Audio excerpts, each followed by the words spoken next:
All right, so I just got notified of a trailer, Black Widow trailer. So we'll react, and by react I mean we'll give some commentary. There will be some starting and stopping. So for the people that are new to this, I'm not your guy. If you're new to it and you think I'm just gonna sit here, press play, and you're gonna just see my faces, right? Like, which is, I don't know why you guys watch people that do that. I think that's a silly sort of setup, but whatever floats your boat. We just don't do that here over at Young Group 59. There'll be some pausing, there'll be some stopping, and we'll kind of analyze clips along the way. So let's get to it. I used to have nothing.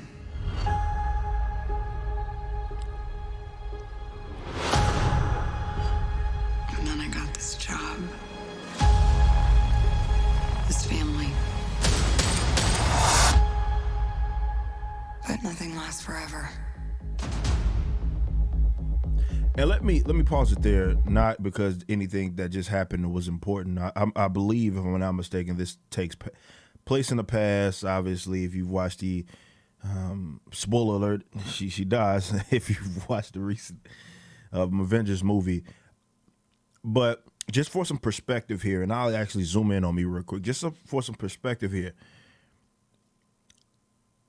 I have discussed on this channel how Black Widow, the recent run, not the Web of Black Widow comic book. I'm talking about the No Restraints play run that the Sasuke sisters did.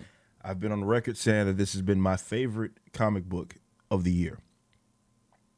So they have something to live up to, not just because Sasuke, sisters, they do their movie stuff too, but it's more so in the fact that I have been a fan of Black Widow in the past, but they took it to another level.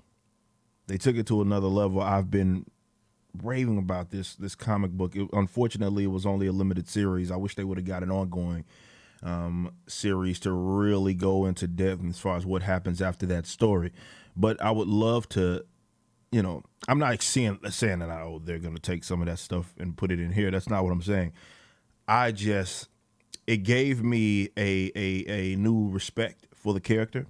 So upon watching this movie, or expecting, that's sort of an expectation that I have with this movie, because of the fact that I'm invested, right? I'm invested, emotionally invested, if you will, in the character, more so than I've ever been because of that run. I heard you had to leave in a hurry. It's never easy these days. So what are you going to do? I've lived a lot of lives, but I'm done running from my past. I know you're out there. I know you know I'm out here. So we're gonna talk like grown-ups? Is that what we are?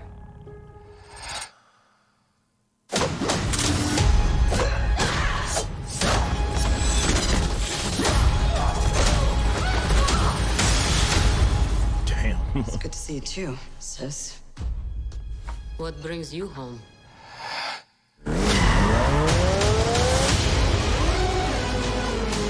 All right, little sisters showed up. We have to go back to where it all started. Lucky us. One thing's for sure. It's gonna be a hell of a reunion.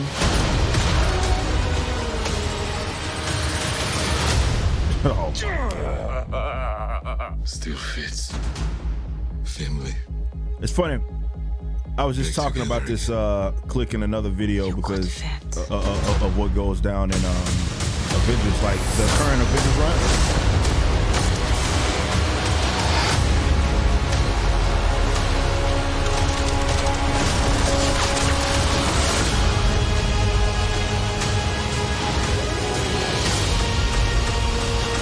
That kind of had that Red Room feel. Am I wrong? May 2020. Okay. By Red Room, for those that don't know, she actually is the version of Black Widow that exists in the comic book is a clone, with the thoughts of the previous Black Widow. So this was like, kind of give me that red, and that's actually a way that they could bring her back if they wanted to do that. Okay. I mean, yeah. I'm excited. Let's just say what it is. I know it doesn't feel that way, but I'm excited. I'm actually excited. Man, there's a lot to process right there, and I think that I'm going to save a lot of it for a regular video, and dissecting some of those characters that show up. Man, I was just talking about them, man, in the about how they popped up at the, was it Avengers? It had to have been the current Avengers run, because I know they had that run in with Black Panther. Was it? I'll get my books sort of tied up. Where, yeah, because they were dealing with Dracula. That's when they brought in, because they had Dracula. All the Russians had Dracula, and Blade. This is how he kind of tied into that whole situation. So yeah, that was the current Avengers run. Okay, but yeah, it's funny. I know this is going to be well received.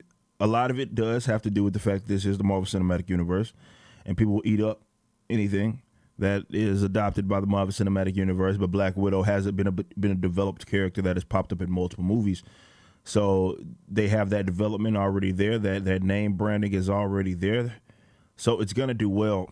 And the funny thing is, I know for a fact that we're going to see completely different reactions from these mobs of people that dislike the fact that some people dare to dislike a movie that has a female lead in it. You can't do that without hating females, according to them. So you're going to get a completely different reaction. And it's funny because you're going to get a lot of people that love this, that were just then called incels and all kinds of crazy stuff because they dared say that, Charlie's Angels or something like that wasn't really something that appealed to them. But I think this movie could absolutely is going to appeal to men. And a lot of men are going to watch it, not just because it's part of the Marvel Cinematic Universe, so that's going to be a big portion of it. Don't get me wrong. I think a lot of people are going to watch it because it's interesting. And that's the thing, man, when it comes to female action heroes, is just make something that appeals to if it appeals to men will go watch it. Men have no problem supporting those characters. They supported the Wonder Woman. They supported the leaders of the world.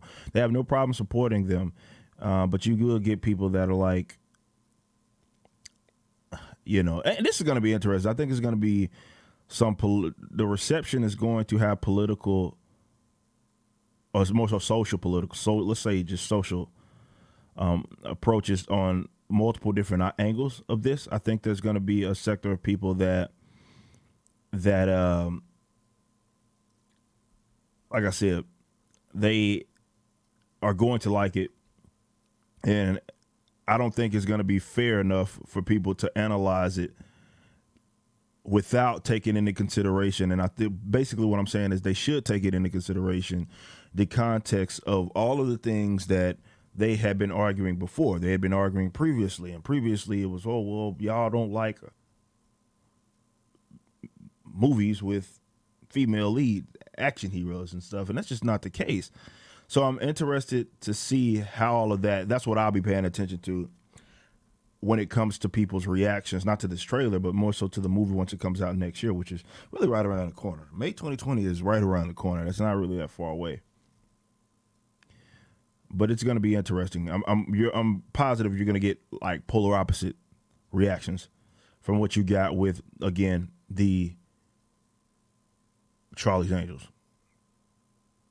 Completely different reactions, and we're not even going to be having this silly conversation of, well, men, they don't like female leads, strong female leads, and all this other stupid crap because they didn't like, even in the Marvel Cinematic Universe with I think with Captain Marvel, same thing. They didn't, it's like men dare to, a man, even with women, but especially a man dare to dislike it. That was their approach. I've always liked the dynamic of this character. And what she brings to team settings. So I'm very interested in that, and I'm very interested in how they handle that. Certainly, again, coming off this no restraints play. So we'll see what happens. It doesn't look like they're going to botch it. It doesn't look any over, social, though I'm pretty sure there's going to be that. There's a small sector, right? There's a small sector, and I did a video because I have been called an SJW because I dare criticize something objectively. Even though I've done all of these videos where I'm talking about how this the SJW nonsense in comic books and in film is out of hand and silly via me, the guy that's been leading the charge on this. Dare to criticize something objectively, and then all that goes out the window. The whole body of work gets thrown out the window. But I do believe that there is a small sector of people, and I think Marvel's aware of that they're on the edge. I talked about this with Batwoman and how a lot of people are on the edge with, or more so the Captain Marvel. I talked about this with the trailer for Batwoman, and how I think if that happens in a different setting, it lands a little different. But because it landed, it was after the Captain Marvel thing, people are getting sort of tired. People are irate. People are on the edge. It was a stupid trailer to put out. And the reason why I'm bringing that up is looking at this movie and what this means for the female action hero. There will be a tiny sector of people, even in responding to this trailer, that may be like, oh, this is SJW, yada, yada, yada, because they're living on the edge. And I don't think that represents even a significant amount of people that, for example, are tired of people using these characters as their platform for activism, be it in comic books or live action. And I'm meaning that's not just talking about actors using the platform that's given to them because they play the characters. I'm talking about screenwriters and writers using this as a means to put forth their political preference. They funnel their political affiliations and preferences through these characters and through these narratives. So I think that's a significant or insignificant amount of people that would have the approach like woman bad, right? Though there probably will be those that say that, but I don't know. What are your thoughts, man, on the Black Widow thing? Y'all know where I'm at. This is why I know people wanted me to do this sort of reaction and analyzing this. I may do another video because there's a lot of those characters that are popping up that again, it's so weird that I was just talking about them because of what happened with Blade and Dracula and Avengers. That's crazy, but nonetheless, I'll talk about some of that stuff in depth. We'll see. But let me know what your thoughts are, man.